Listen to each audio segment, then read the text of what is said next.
Anong meron dito? Saan? Ano to, baby? Ongoing yan. Safeguard. Safeguard, ilan to? 3? Apat. 4 na to? Apat. Apat na bar. 4 na bar. Na Kano? ang isang ganito, yung Isang ganyan. isang ganito na apat na bar, $4.99. So, $5. Oo, so, tipid na tipid ka. $1.25 isa. Tipid na tipid ka. Okay, yun. Kasi pag binili mo to sa mga Filipino store dito, yung isang ganito, isang bar, $5 na. Pero pag dito ka Oh. bumili sa Save on Food, Yun, no? Yun, no? may mabibili kang isang paketeng ganito na apat na bar na Safeguard, $4.99. So, $1.25 isa. Mura. Mas makakamura ka. Kung Okay. gusto mo, Safeguard. Yeah. Ano pa isa meron dito? Naka-sale to eh. Ito. Ito naka-sale. 95% cacao lind na. Ano siya? Naka-save siya. 649 kung meron kang Yan, mga tipid tips yan, dito yan sa guard. para makatipid ka. Kasi syempre, gusto mo yung, tayo mga Pilipino, gusto natin lagi safeguard eh. Siyempre. Di ba? Hinahanap-hanap natin to. Okay, good. Oo. Fresh, clean scent. Pareho nung amoy nung nabibili dun sa ano, kulay puti, yung kulay puti na bar. Di ba? $4.99. So, tipid to. Very, ng chocolate. Buksan natin yung chocolate. Sige. So, nasa ano Buksan natin yung tayo? chocolate. 29,812 kilometers. Init. Init daw, sabi ni baby. Ay! Kailangan walang tunog. Punta tayo sa Punta tayo sa BMW to Kain muna Oil tayo change. na tigisang Tigisang lang. Hello po, kamusta po kayong lahat? Welcome po sa aming channel. Hello po. Tabi ko muna ito, mahal. Makain kami ng 95% Ang pait. dark chocolate. Ang pait. Pero this is good. Dark chocolate is good. Papahinga lang kami ni baby. Meron tayo appointment ngayon. Ayun kami appointment sa oil change ng BMW.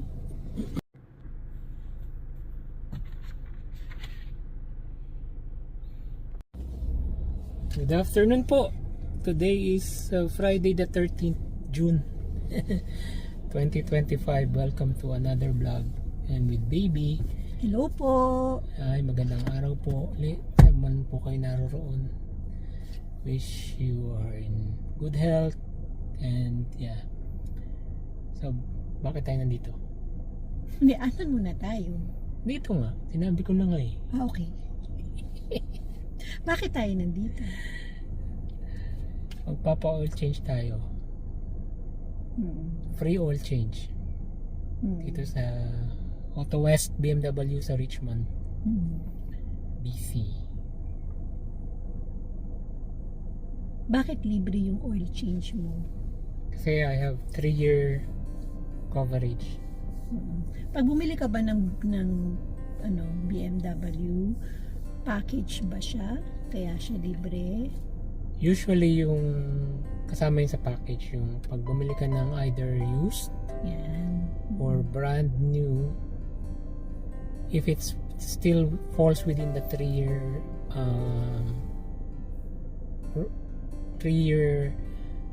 coverage ng maintenance, then it's free. Then, yun, no? Malaking tipid din yun. Oo, kasi 3 years kang hindi for magpapa-oil oil change. change. Lalo na kung high mileage ka, madalas ka mag-drive. Like ito, nasa 30,000 kilometers na siya. And it's a 2023 model. So, dati, yung 30,000 kilometers, 2 to 3 years of use na yun dati. Pero ngayon dahil lagi tayong nagda-drive papunta sa Port Moody for treatment, mataas yung mileage ko. Yun. And so far okay naman siya. Yan. Bakit ka nagyayan? Very good nga eh. Di ba? Kasi nakakatipid. Kasi nabili namin to, it was at 8,000 kilometers already. It was a demo model. Tapos, the cost was 49,000. The original cost, pag bumili ka ng brand new during that time, was around 60,000. Pero ito, nakuha namin ng 50,000. Fully loaded, demo model. It has all the bells and whistles. Bumper to bumper coverage sa insurance. Yan. And if you compare that with other models na non-European cars, for example, mga Asian cars, Toyota, Honda, yung mga not even top of the line, nasa mga 55,000 na. That's for the brand new. Ewan ko lang kung para sa used. Pero it has all the bells and whistles, all-wheel drive, turbocharged, cameras, 360, anti-theft, anti-collision, it evades, kunyari mababangga ka, kakabigin yung manibela for you, automatic parking, heated seats, heated steering wheel, power seats, memory seats, premium sounds. Yan.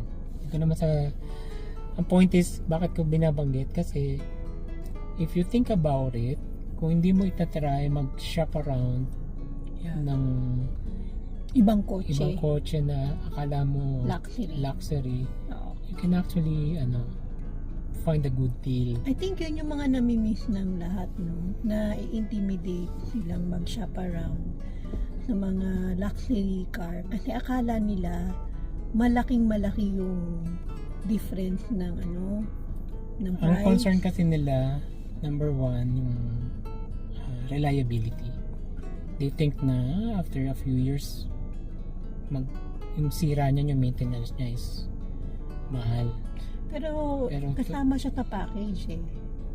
Within 3 years okay pa siya, pero siguro mga after 5 years, ganun.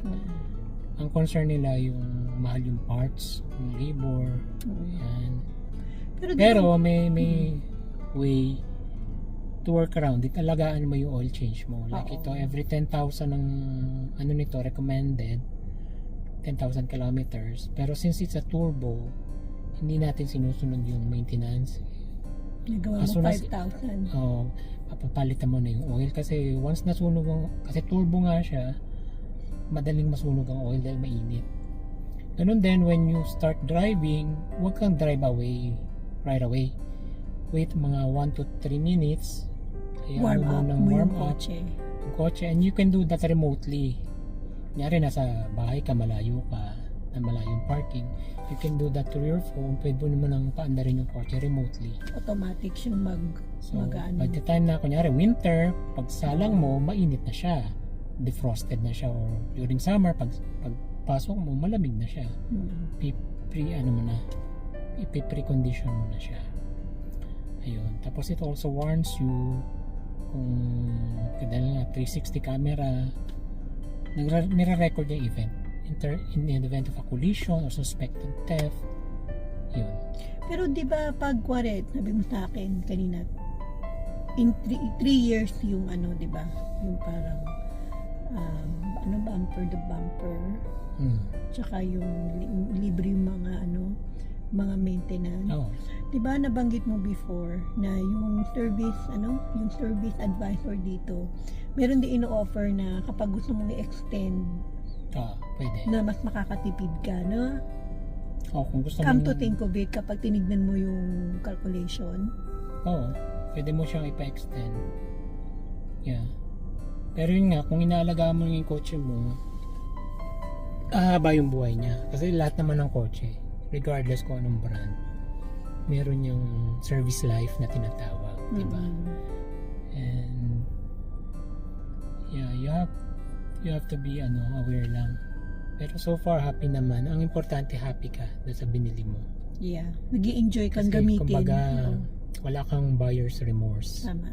Kasi most of the time, di ba, pagkabili mo, ay parang sana pala, meron akong dinagdag na ganito, sana pala. Doon na pumapasok yung buyer's remorse. Kumbaga parang kulang pa yung Ah. yung features ng kotse. Yeah. Like, bibili kang kotse, for example, wala pa siyang wireless Android Auto, so bibili ka ng Kung US. ano-ano kinakabit. Kakabit mo, wala pa siyang dashcam, so maglalagay ka ng dashcam. Ito, while driving, you can record your driving, and in the event of the collision, automatic built-in na siya, i-record niya. Saan mo nakuha itong ating Doon kotse sa na to? sa Brian Giselle sa may Boundary Road ba yun? Pre-owned, no? Pre-owned, Pre-owned. lahat ng nandun, no? O tapos ano siya, demo car. Demo car. So yung usually yung demo car yan yung loaded. Oo. Talagang top of the line or top trim. Oo, top trim. So nung nakita ko to online kasi ano na yung 6 years na kasi yung Subaru eh. Mm-mm. And parang masyado na siyang okay pa rin siya. Yeah. Kaya lang it's too big. Parang Hindi ka na satisfied. hindi ka satisfied. Like ito, maiksi yung wheelbase, madaling kabigin, mabilis yung acceleration, Mm-mm. malakas ang preno. Mm-mm. Ayun. Tapos yung feel ba, yung feel sa loob, yung luxurious feel. Diba? Akala mo mayaman ka, pero actually, when you think about it, mura yung kotse compared sa iba. Totoo. Then, ang siguro, ang isa sa mga, hindi naman downside, depende sa dealership, during that time, kasi finance to, diba? Ang interest rate nila, APR nila is around 9.99%, which is very high. Mm-mm. Diba? Pero, there's a workaround. May workaround. Ano yung workaround? Gumamit ka ng home equity line of credit o kaya line of credit na mababa yung yung interest mo, kasi para hindi ka nagbabayad masyado dun sa interest. For example, 9.99. Or kung kaya mong magbayad ng cash, bayad ka. Pero kung wala at meron kang line of credit o kaya meron kang home equity line of credit, or pwede rin naman mag second mortgage ka, depende kung ano yung available na kanila. Sa case natin, mas applicable yung home equity line of credit kasi mababa talaga yung interest. Tsaka na nga nakuha pala natin. na trade in namin, and during that time mataas pa yung value ng Subaru. That's the Totoo time yan. kung gusto mo na mag-upgrade, that's the time to trade it in hanggat mataas pa Hino-hold yung yung value. That was around 20,000 pa. So meron Laki kang ng trade-in difference. value, Totoo. hindi mo kailangang down payment, tapos kung meron kang option, meron kang line of credit na Yun ang talagang gamitin mas mo. mababa ang Huwag ka mag-financing. wag ka mang financing sa dealership kasi mataas talaga. Siguro yun yung isang Tapos in terms of siguro yung iba na discourage kasi yung presyo ng gas, yung premium. Pero ilang beses ka magpagas dito? Once a week kasi nga high mileage user ako, di ba? Oo. Power user tayo. Oo.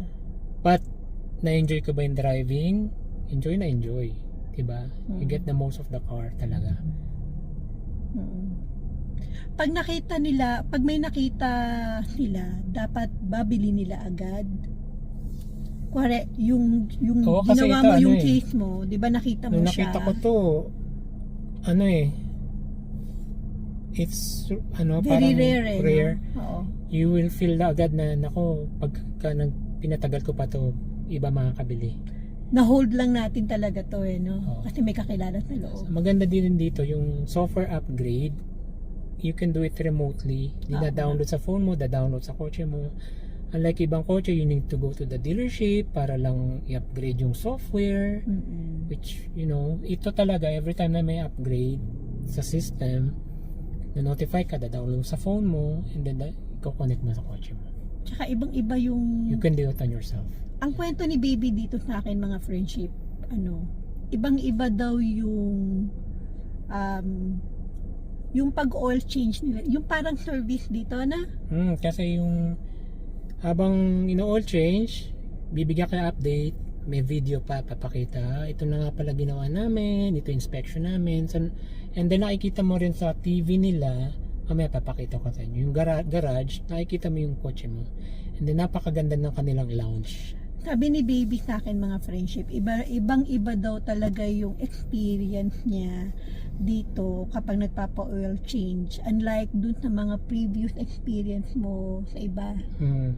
Dito daw talaga alagang-alaga ang mga kliyente. Yeah, you can feel na hindi sila tumitingin sa itsura mo. They make you feel special. Oo. Talagang yung treatment nila sa'yo, very special. Mamaya mga friendship, tingnan natin kung gaano ka-special yung... Ayun, so check-in na natin. 2 o'clock pa, pero since wala namang pila, baka pwede nilang kunin. Okay, mamaya na lang ulit. Yun si baby Dito tayo ngayon sa lounge. BMW. Diba? Ganda rito. Hindi siya amoy goma. So, try natin yung coffee nila. Dito sa lounge. Gusto ni baby ng coffee. Okay.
Yung ganda ng lounge dito sa Auto BMW West.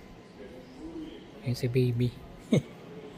Mukhang tapos din kanyang coffee. So, dali natin yung coffee niya. Yun Papa-taste test natin kay baby. Baby, ito na yung coffee.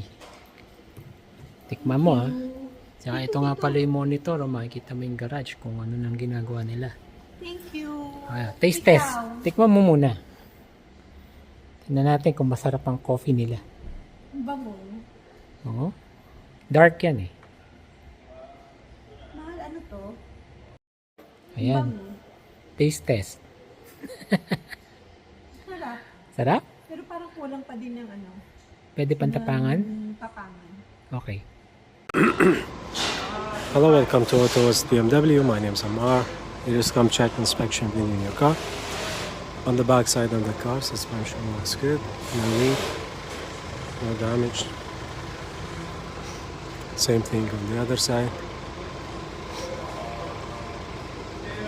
Rear tire, 6mm on both rear. Tire still okay, a little bit worn out on the edge. Rear brake, 7mm. Brakes good. 3-def looks good, no leak. Exhaust system is good.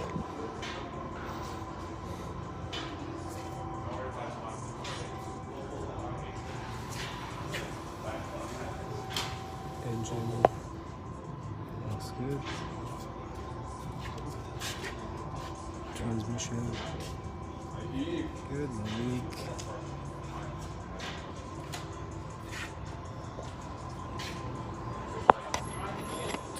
case looks good. Front suspension, good, no leak, no damage. Same thing on the other side.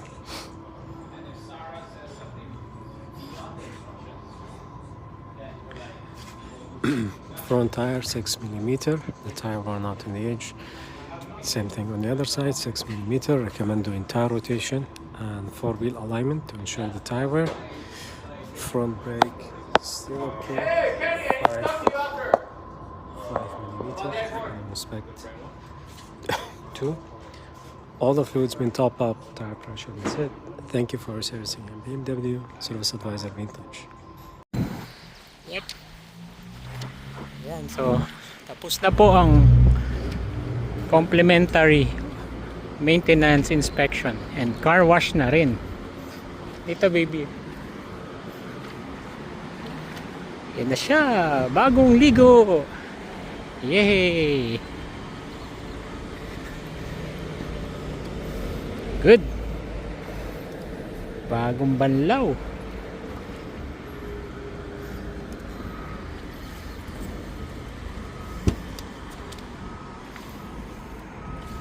Pogi. Pogi na ulit. Pogi na ulit siya. Okay.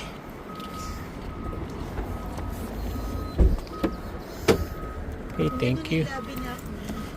Binacuum. Thank you, BMW. Hello. Nandito na po tayo sa bahay. It was a very busy day. After nung oil change, nagkaroon pa kami ng appointment ni baby. And then after that, kumain na lang kami sa labas. So, just wanted to thank everyone for watching our videos. And salamat po sa pagsubaybay at pagsama sa amin sa buhay namin dito sa Canada. And see you in the next video. Have a good day and God bless you all.